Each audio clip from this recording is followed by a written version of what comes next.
Diddy's legacy is burning.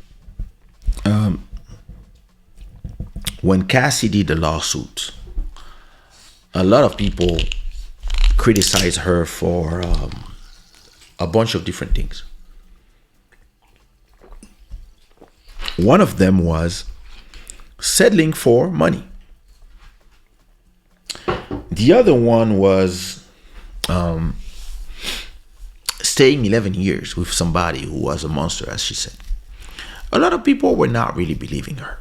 And I believe that a lot of us, depending on what we said, owe her an apology, because somebody, probably the FBI or whoever has decided to destroy Diddy's legacy from his own wrongdoings, has leaked a video to CNN where you can see him, the way he was treating her. Like, you can see it and you cannot unsee it. Like, this is disgusting to watch. It's horrible to see somebody treating another human being this way. But yeah, this is the world we live in. And listen, when I watched the video with my wife, actually, I was like appalled. And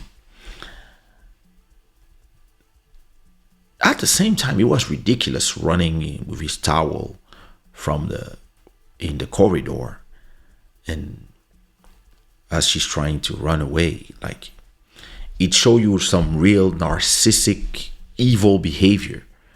And listen, I don't know if it's drugs, whatever the demons, I don't know, but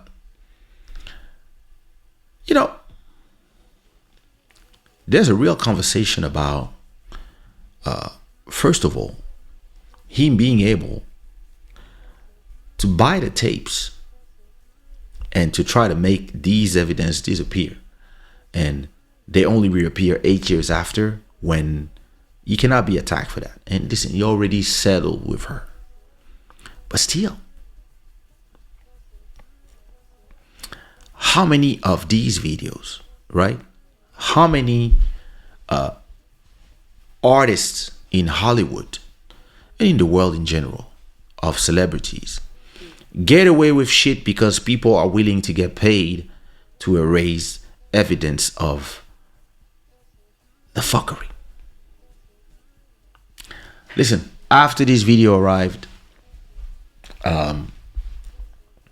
Diddy decided that it was time to say, all right, listen, I remember when he said enough is enough. I did a video about it, when he was like, you will not destroy my character, etc., etc. Well, ça mal vie, because now you cannot say it didn't happen. You cannot say people are trying to destroy my image and stuff, because now we all saw it for what it is. The whole world have seen you beat up a woman, and bro, listen, these are the kind of things that the whole world doesn't really forgive. That's the problem here. So listen, let's listen to his apology. And listen, it's so interesting. Like, I was having a debate with a friend of mine about, and he was telling me that it's over. And me, I was like, you guys don't know Americans. They love the redemption arc. And they can hate you like never on one day. And then all you need is a hit, an interview with Oprah, or maybe you become a pastor like Kanye, or you go to Africa and you pretend that for the next, you do some PR thing where you're there building a house for the homeless kids in the middle of Congo with your own hands, and you can be filmed doing it, and you say, yeah, I want to put my money to, with everything I did and all the evils, I want to put my money to something that is bigger than me. These kids are like my kids now, and yeah, bringing water to them and building this is fulfilling me. I'm a renewed person. I don't do drugs anymore, or I'm LGBT now. But listen, and then a good interview with Oprah, then another interview with Gayle King, and they ask you the hard questions, and then you answer, you cry a little bit, and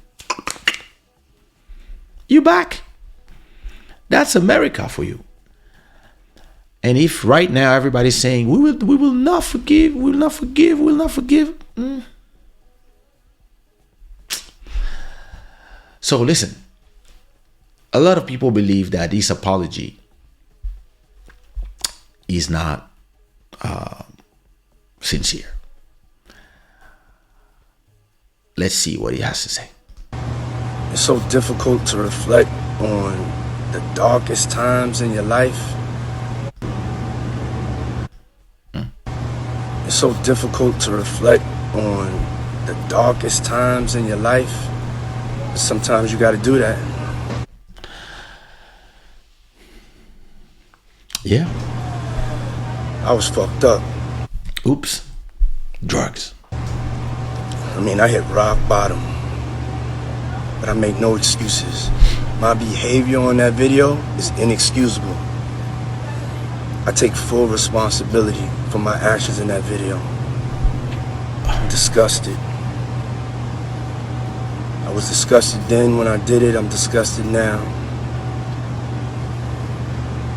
I went and I sought out professional help. I had to go into therapy. I'm going to rehab. Had to ask God for His mercy and grace.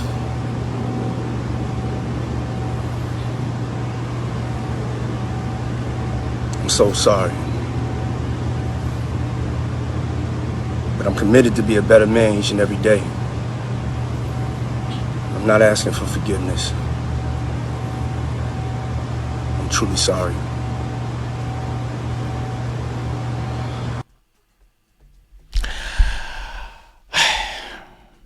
Diddy is sorry. So listen, it is very interesting where there's a few things happening at the same time right now in Trumpistan, in the US of A.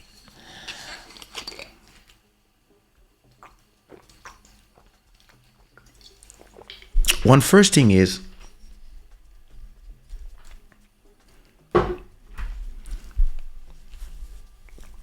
all these people that say that you have to forgive, not forget, but forgive, because it's Diddy, and because they saw a video. I mean, there's thousands of videos like this. There's nothing new here. It's horrible to see, but there's nothing new. Everybody's like, we will not forget. We want him in jail. But it's too late. They settled. But listen, if it happened once, you must ask yourself, how many times did it happen? But what is interesting about the internet justice and the internet judges is that now they want blood.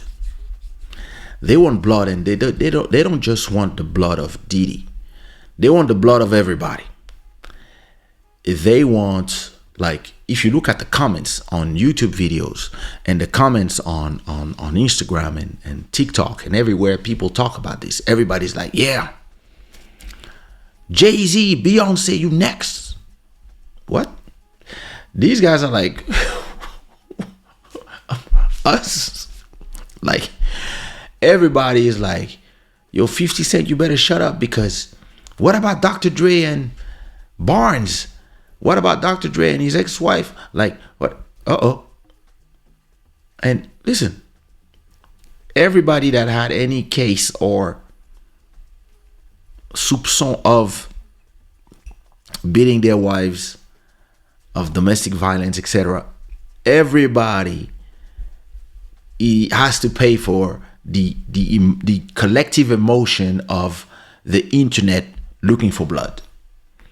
And mind you, they might have a sister or cousin that is going through the same thing, but they don't say shit because that's the internet.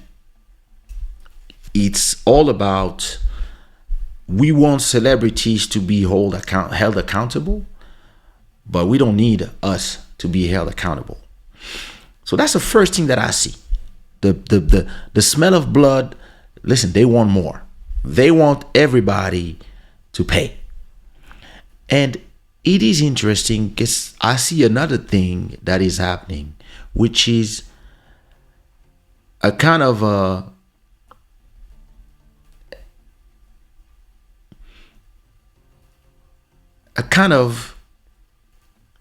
people wondering, why do they worship, especially there in the US, why do they worship celebrities the way they do?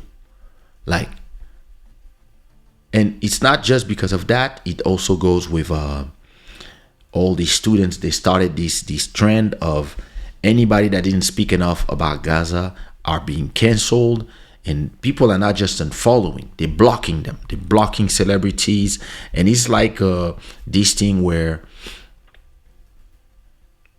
people have been acting erratic around celebrities. Listen, okay, I'm a celebrity myself at my small level, but every time I met Diddy, I met Wyclef, I met the Wu-Tang Clan, I met Grace Jones, I met presidents. Listen, every time I meet people that are huge celebs, even when I met Michael Jackson, to me, they're human beings. This is why when people tell me I love you so much, because I'm like, hey, you like my music? Me, I'm just a guy that listen, I have talent, okay, cool, but it's okay. I'm just like you. Like, you don't need to worship me. I'm not you don't need to turn a lot of people who are sometimes not better than you and try to see them as amazing human beings that shit flowers just because you love their work, their songs, their movies, their reality shows, because they are famous. It doesn't mean that they cannot have flaws. And that's the issue with these whole defying celebrities. Like, people can be famous and you love their music and you can pay to go see them and etc, etc. And yeah, listen, you can love them, etc., but it doesn't mean that they are not humans and that they cannot do mistakes, or they cannot do a mistake, or say something you don't like, or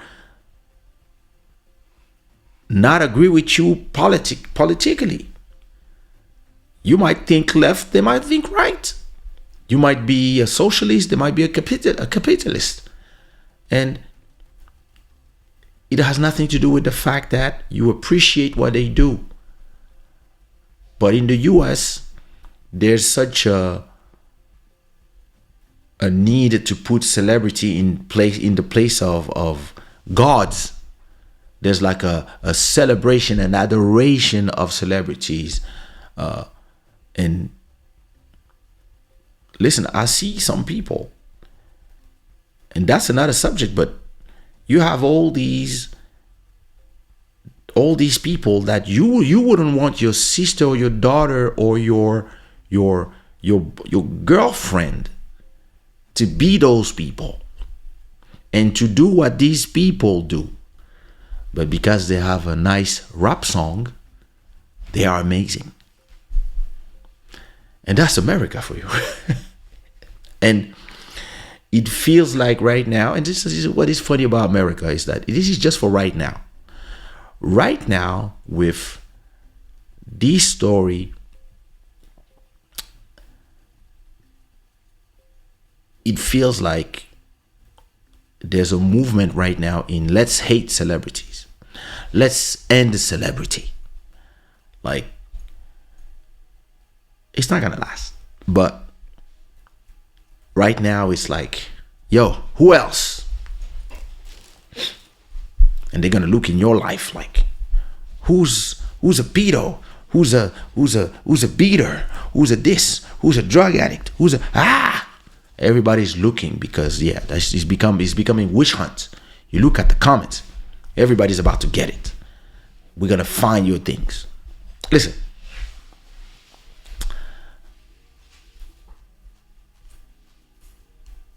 One last thing that I would like to ask. If you pay $50,000 for a video of you doing something bad to disappear, if you want to pay for this video to disappear, how come this video reappears? Why?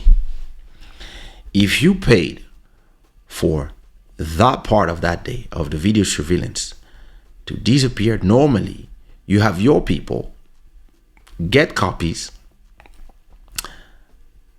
and make sure that you get the main tape or the hard drive, and you make sure that it's erased completely. NDAs, etc., etc. You make sure that it's gone. And listen,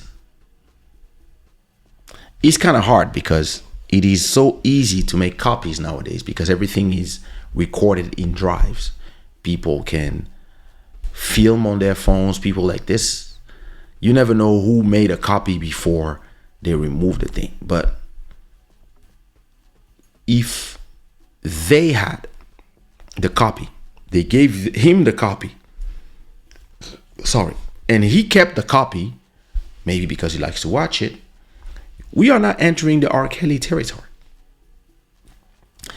If you love to do things that are forbidden, maybe it is not a good idea to film it. If you were with a 15 years old and you're telling her to call you daddy while you piss on her, maybe it is not a good idea to film it and save a copy here. That's not a good idea because one day it's going to be discovered. So listen, I don't know, like the question, listen, I'm not here to defend Diddy. I believe that his legacy is over. But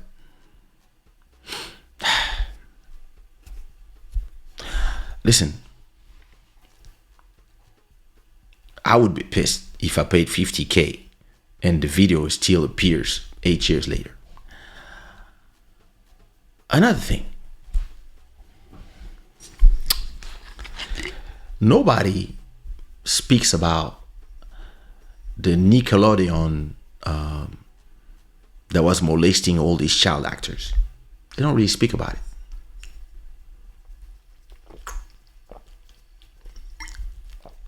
But when it's the black moguls, it becomes crazy news.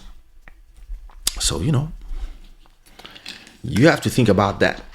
The thing is this: if you are in enemy territory Listen, I spent my whole life in enemy territory.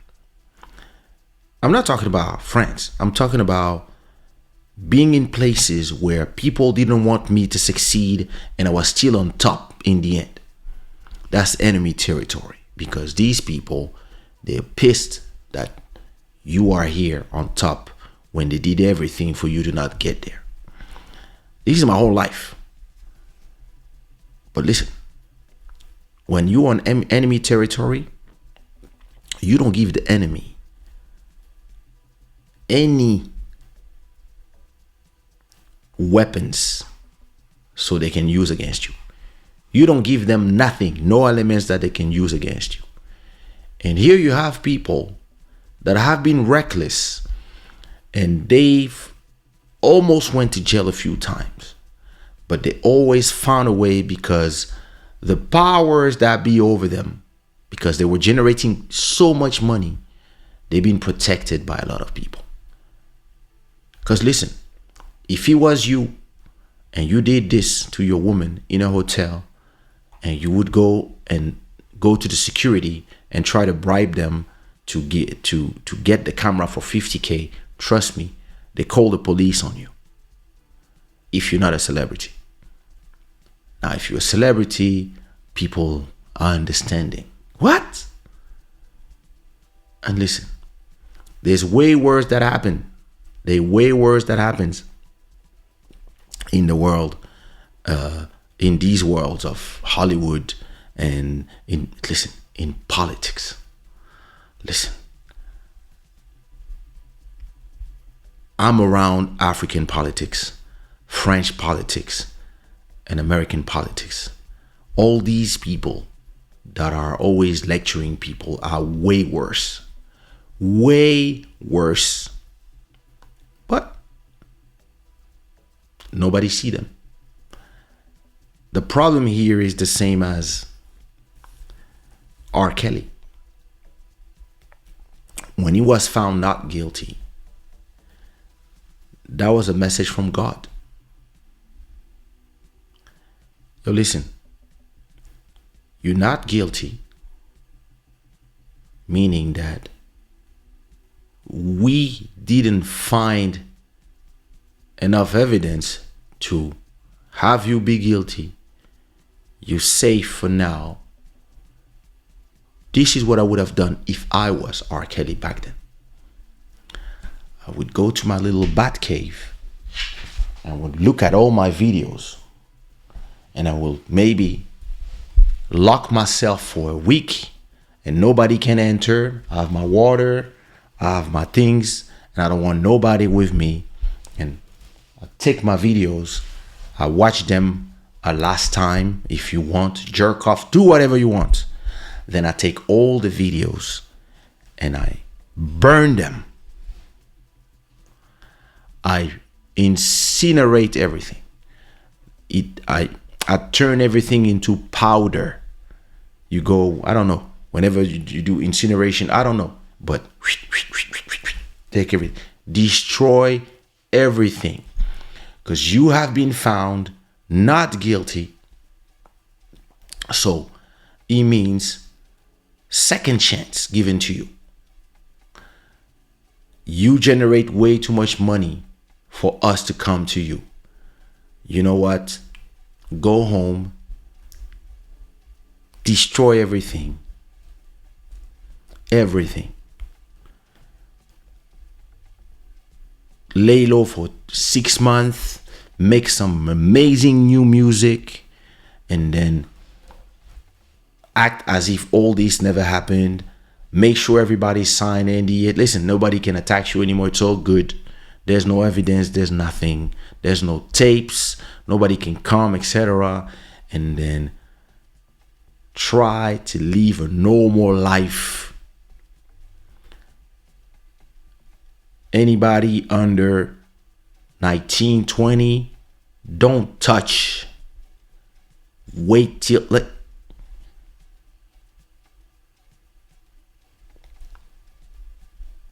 you want to do stupid shit, go in countries where you can. And then you don't end up in jail. Because some people, they will wait, they will find evidence, they will find ways to go to your weak points. If you are able to control yourself, if you're able to control yourself, then you wouldn't be in jail today. But what do these people think? They think, oh, not guilty. It's a pass. I can continue. Nobody will ever do nothing to me. And then they get richer. They get more famous. They get more groupies. They get more people telling them, yeah, you can pee on me. So they do more. And they do more tapes. And then when those people don't need you anymore, they're like, "Aye, let's start gathering evidence. Let's start sending people to you." Listen, we had a guy called DSK, Dominique Strauss-Kahn. He was the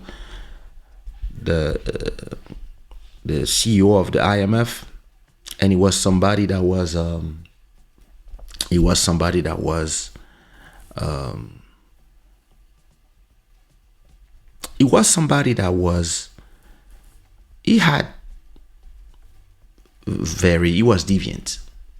deviant sexuality. And at a point, he was rumored that he wanted to be president of France. So what did they do? They put a nice banana peel in front of him, and he jumped on it, and he fell. And yeah, listen, you never know who are your enemies, but they know what to use against you. So at a point, if they miss the first time, normally you should take the message. What you see with all these successful black people, and listen, to me it's not a race thing, but what you see about these guys that are the heart and soul of R&B and hip hop, people who really shifted culture and became moguls and multimillionaires because of that, you can see that they destroy their own legacies by themselves, by their own flaws, and by not understanding that at their level, they have to be able to control their images and control what they do. And listen, the reason why there's not a lot of celebrities condemning is because a lot of them were at the orgies as well. A lot of them, they go to the orgies. They do all the shit too. But they are more discreet.